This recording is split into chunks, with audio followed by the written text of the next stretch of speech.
এই যে আমরা ফারাক্কা ফারাক্কা ব্রিজ, এটা হলো ফারাক্কা ব্রিজ, গঙ্গা নদী তীরে পশ্চিমবঙ্গে মালদা এবং মুর্শিদাবাদ মিডিলে। আর ওই ফারাক্কা ব্রিজের ওই পারে বাংলাদেশ, আর এই পারে আমাদের ইন্ডিয়া।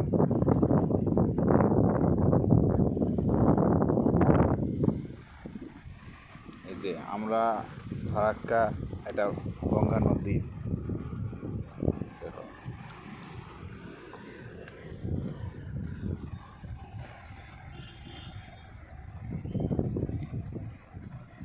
এতে গাড়ি ঘোড়া সবই চলে।